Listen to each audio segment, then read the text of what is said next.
What's up guys, Footballpedia here, back again with another video. Now I apologize for not uploading on my regular scheduled Wednesday. I've been sick these last couple of days. So I've been kind of waiting for my, my congested nose and stuff to mellow out so I can give you guys better content rather than forcing out some, some crappy video when I'm super sick. But fortunately my cold now seems to be on the tail end of things, so good to go and back at it again with another video. Damn. As proclaimed in the title, today I want to talk to you guys about why I personally don't play college soccer, at least at the NCAA level. So with today's video, I'm going to give you guys a little bit of a personal account of, my high school story, my club soccer story, and also my college story. And with this in mind, I hope that you guys can, if you guys are still in high school and middle school, or whatever level you find yourself at, I hope that you guys are able to take, lessons that I've learned the hard way and apply them to your own life, that you may be more successful than I have been with my playing career. And now by no means do I think that I haven't been successful in soccer. I'm very happy at the point that I'm at, and I think that I've prioritized certain things like academics and other extracurriculars over soccer, and that's a main reason why I am where I'm at. But in the case that you do want to play NCAA soccer, whether that be the D1, D2, or D3 level, I think that I have some valuable insights that, that could benefit you as well. So without further ado, let's get straight into it. And now before we dive in depth into the certain lessons you guys should learn, let me give you guys a little bit of an insight of, who I am and where I am and what I do. So I'm a first year student at the University of California, Berkeley, a school in Northern California, and I am majoring in business administration and statistics. And in terms of soccer, I don't play, for the D1 team that Cal has, and the Cal team is pretty good. I do, however, play for the club soccer team as, seen by, what I'm currently wearing. And before I get into, my whole high school story, I just want to point out that club soccer is a great thing for a lot of you guys out there. I think club soccer really is underestimated. I think a lot of people are like, NCAA or bust, or NAIA or bust, like anything else is not good for me, and they'll go to schools that are a lot smaller, perhaps not as rigorous, and perhaps not going to challenge them as much intellectually for the sake of playing at that NCAA level. Like go out randomly, some random small college just because it's D3, and that's sacrificing getting a perhaps better education but playing club soccer. And for me, I had the opportunity to play at a D3 school. I had the opportunity to play at smaller schools, but I didn't want to do that because I didn't want to sacrifice my academic development and also my professional development. So that's, before I get into anything, I think that should be the number one concern that you have when looking for colleges, in the junior and senior year of your high school career. But to get into my story more specifically, I grew up, getting a little bit personal here, I grew up like 30 minutes south of San Francisco, here in Northern California, and Cal really is a local school for me. And growing up, the moment I took my first step with two German parents, I was playing soccer. I was on the soccer field, I loved soccer, I still love soccer so much.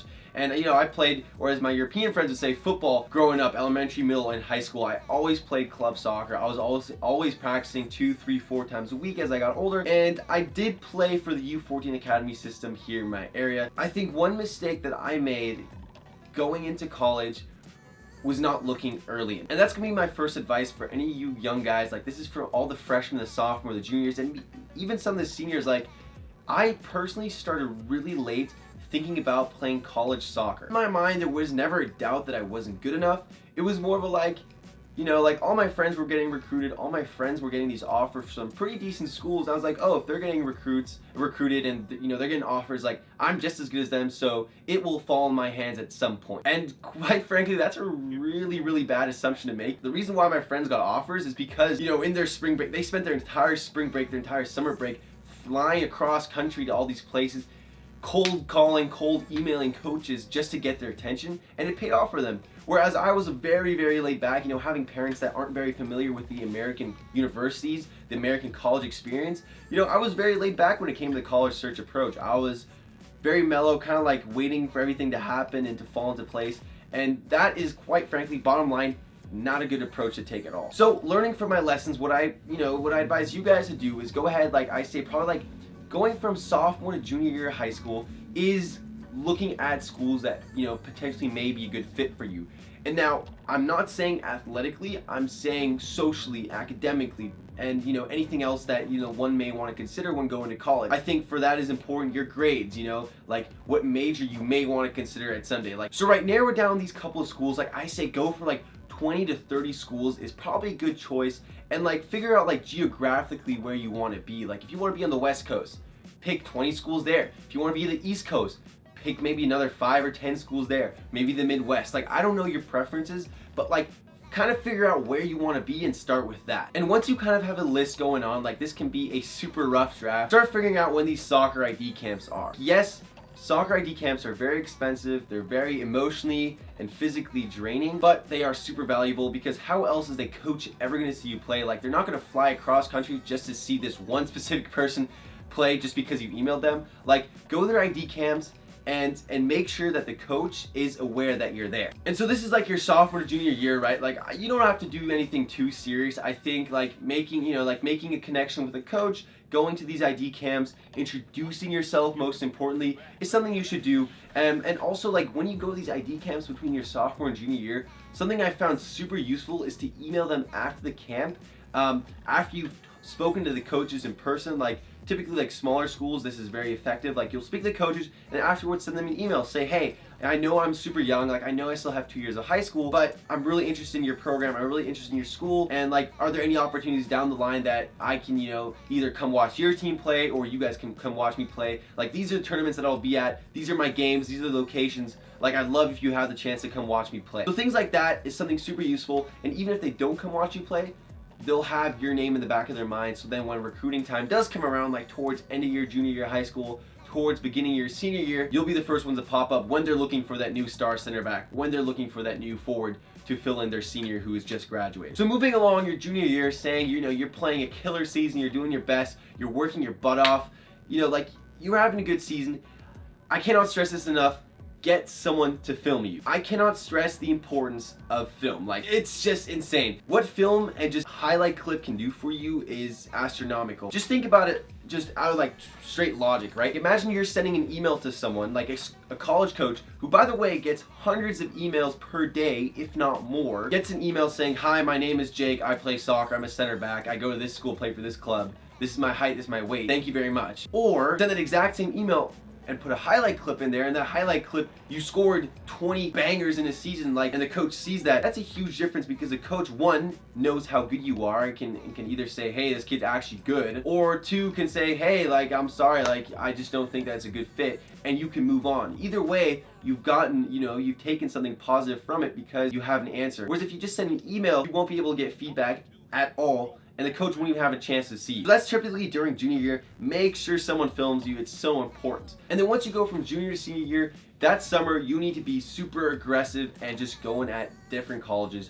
as much as you can. Narrow down your college list to like 8 or 10, right? Like, realistically, you're not going to be applying to more schools than that. Have a couple of schools that are probably going to be a little bit harder to get in, and have a couple backup schools just to make sure. That's just common sense when it comes to applying to colleges. And what you're going to want to do is attend every single ID camp for your top 3 or 4 schools that you can. With these coaches, ideally, you'll want to set up a relationship. You want to go talk to them when you're at the ID camp. You're going to want to send them emails after emails. You want to give them text messages. You want to give them phone calls, anything like that, up until the point where you become annoying. And expressing interest could be anything from visiting a home game, watching them play, and then after the game going, like trying to get in contact with the coach, shaking his hand and saying, hey, my name's Jake. I'm a junior in high school or senior in high school. Like, good game today. Like, I really love watching your team play, and I look forward to watching more games this season. Like, that's something these coaches, like, believe it or not, will remember, and it's something that boils down to very basic networking. So yeah, and then this will kind of lead into, like,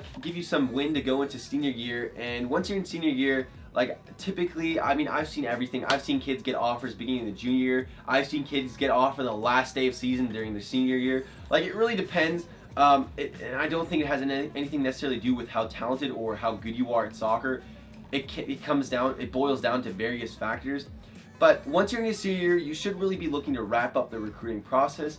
And once you're filing college applications, which are typically due around December or January, depends on the college, you want to have a coach behind your back that's going to guarantee you admission into the college of your choice. And if by chance, if there's no college offer that's like super exciting that rolls around, don't be afraid to apply to schools that you really want to go to and that you'd be okay with going to without playing soccer. Like, I applied to Cal, and I knew exactly that I wouldn't be playing D1 soccer just because they have 30 people on a 30-man roster and they have recruits set for the next 4 years. That's just the nature of the D1 team that Cal is. But I knew that there's a Cal club soccer option that, you know, it would be competitive, it would be fun, and it would give me the opportunity to check out other stuff on campus. So don't be afraid of, you know, not getting a college offer. Soccer, especially at the D1, even D2 and D3 level, is going to take up most of your time and going to restrict a lot of the other opportunities that you may have if you didn't play soccer. So I very much advise you to think about how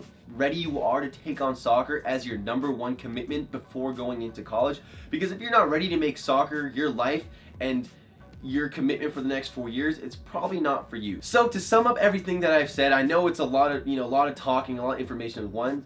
Is 1, be early, 2, be memorable, and 3, don't be afraid of going after for what you want. And you know, all 3 of these steps are under the assumption that you're playing soccer at your very best, that you're training hard, that you're doing well in school, that you're going to get a good SAT, ACT score, do well on your AP exams. Like, all of these are needed to get into a good college school. And then lastly, I very much challenge you to consider whether or not soccer is something that you want to be doing pretty much as a full-time job for the next 4 years in college, maybe even longer. And if you have any doubt whatsoever and it just doesn't seem to be falling into place, don't be afraid to be looking at other options and looking for schools that match your academics. At the end of the day, that's what you're going to college for your academics. So don't sacrifice that portion just to say that you were a college athlete. So that was all the advice I have for you guys today. If you guys have any other questions regarding the college process, anything that I have had, I have experienced personally, let me know down in the comments below. Other than that, make sure to hit that subscribe button and stay tuned for videos every Wednesday and Sunday. I'd love to hear any other video suggestions that you may have as well. Other than that, see you guys next time. Peace.